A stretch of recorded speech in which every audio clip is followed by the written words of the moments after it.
आज तब्बल 9 वर्षांनंतर आपण महापालिकेला, सोलापूर महानगरपालिका आणि महाराष्ट्रभर इतर महानगरपालिका आहेत त्यांच्यासाठी आपण मतदान करत आहोत. एक नवीन उमेद, एक नवीन संकल्प, एक नवीन विश्वासाने आज आपण हे आपल्या शहरासाठी, शहराच्या विकासासाठी हे मतदान करत आहोत. आणि मी हीच आशा बाळगते की सर्व नागरिक विचार करून कोणत्याही दबावाखाली न येता, जात पात धर्म बाजूला ठेवून फक्त विकास ह्या मुद्द्यावर आणि मागचा इतिहास ह्या मुद्द्यावर मतदान करतील अशी आशा मी बाळगते. सकाळपासून अनेक ठिकाणी ईव्हीएम बंद पडल्याच्या तक्रारी येत आहेत, बटन दाबले जात नाहीत असंही देखील आरोप नाही. 2 दिवसापासूनच नाही, आपण म्हणतो की खरं तर कालची रात ही कत्तलची रात असते, पण सोलापुरात 15 दिवसाआधीपासूनच कत्तल की रात सुरू झाली. हे दुर्दैव आहे. आणि भाजप असं वागतंय की जशी काय कधी सत्ता बघितलीच नाहीये. ज्या पद्धतीत मला काल रात्री रिपोर्ट्स आले की आमच्या लोकांवर मारहाण केली जाते, आमच्या लोकांना धमक्या, पोलिसांसमोर धमक्या दिल्या जातात. मला काही लोकांचे फोन आले की पालकमंत्री स्वतः पैसे वाटप करतायत. म्हणजे असं जर होत असेल, ऑफकोर्स ते मला काही फोटो आणि व्हिडिओज अजून प्राप्त झाले नाही, ते होतील, पण अशी वागते की सत्ता त्यांच्यासाठी नवीन आहे असे एकंदरीत दिसून येतं. सत्ता हापापले त्या सत्तेमुळे आणि कोणत्याही पातळीला हे इलेक्शन घेऊन जात आहेत.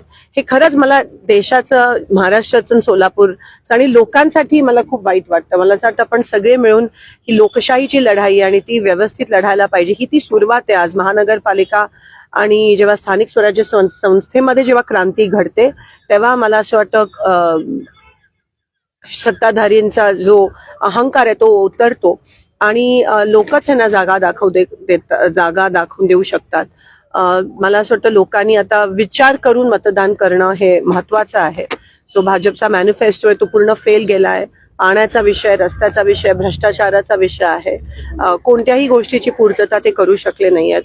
म्हणून मला खात्री, आणि एकंदरीत भाजपच्या विरोधात रोष जो निर्माण झाला, म्हणजे निवडणुकीच्या 3 दिवस आधी तुम्ही उमेदवार पळवता, कुठे हे कधीच आधी झालं नव्हतं. भाजपमधली पण लोक मला असं वाटतं कुठेतरी निराश आहेत की काय चाललंय. कारण का असं नाहीये की ती पहिल्यांदा सत्तेत आहेत, त्यांनी सत्ता बघितली, पण नवीन लोक जे आहेत त्यांनी पहिल्यांदा सत्ता बघितल्यासारखं वागतायत आणि कदाचित ते त्यांच्या डोक्यात केलंय. म्हणून मला असं वाटतं एक संयमी नेतृत्वाची सोलापूरला गरज आहे, जे विकासावर बोलू शकतात, जे विकास एकच मुद्दा आम्ही पुढे घेऊन काँग्रेस आणि महाविकास आघाडी आम्ही लढत आहोत, भाजपच्या विरोधात लढत आहोत.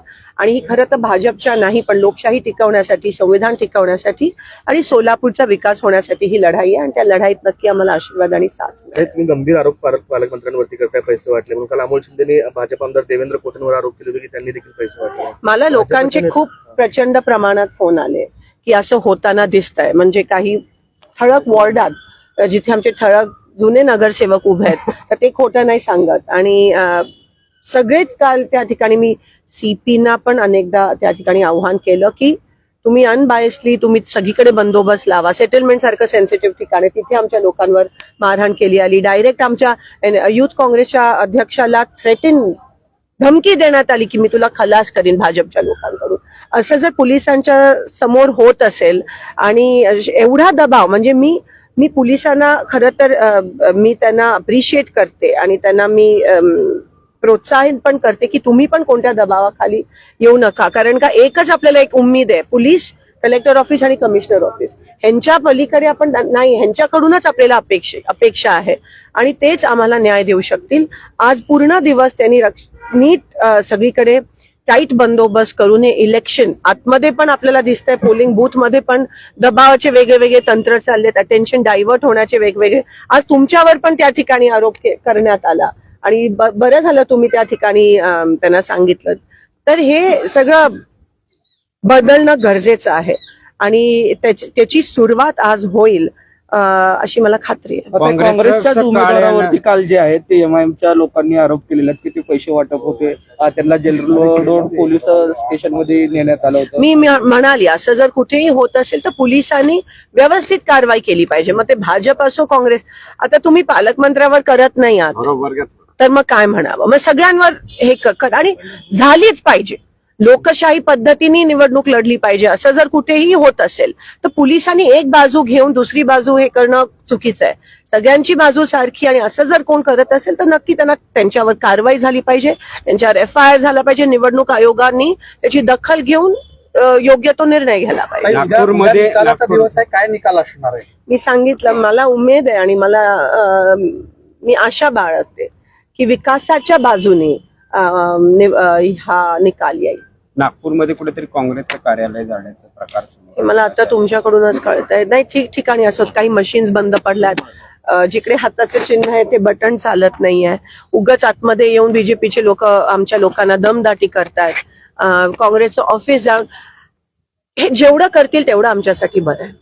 तर पालकमंत्री जे आहे रात्री 10 नंतर जे आहे आचारसंहिता असताना देखील चहाच्या टपरीबरोबर दिसतानाचे फोटो सोशल मीडियावर व्हायरल झालेले आहेत, त्याच्यावर काय सांगा? हे तुम्ही मला आता तुमच्याकडून कळतंय. मला आता कोणीतरी विचारलं की ही न्यूज माझ्याकडे रोज येतेच आहे, काल काय झालं आणि ते काय करतायत. आणि हे जसं मी म्हणाली हे सगळं त्यांच्यासाठी नवीन आहे, त्यांनी कधी बघितली नाहीये, ते त्यांच्या डोक्यात केलं आणि त्याचा गैरवापर ते खूप मोठ्या प्रमाणात आपल्याला मिसयूज खूप मोठ्या प्रमाणात होताना दिसतोय. खास करून सोलापूर नवीन आहे सत्ता त्यांच्यासाठी आणि सत्तेचा अहंकार त्यांच्या डोक्यात चढला. त्याचा गैरवापर हे लोकांवर दबाव आणण्यासाठी साम दाम दंड याचा उपयोग करत आहेत. आणि लोकांना कळून चुकलं. पोलीस प्रशासनाचा दुरुपयोग केला जातो का? 100% पोलीस प्रशासन असेल, तुमचे निवडणूक आयोग असेल, सगळ्याचा दुरुपयोग ह्या ठिकाणी होत असताना आपल्याला दिसून आहे. आणि म्हणून मी अधिकाऱ्यांना विनंती करते हात जोडून, अभ्यास करून IAS असतील, IPS असतील, खूप कष्ट करून संविधानाची शपथ घेऊन तुम्ही इथपर्यंत आलात. तुमच्याकडेच आम्हाला आता आशेचं किरण दिसतं. कृपया तुम्ही या देशाच्या जनतेला हिंमत द्या. मॅडम देव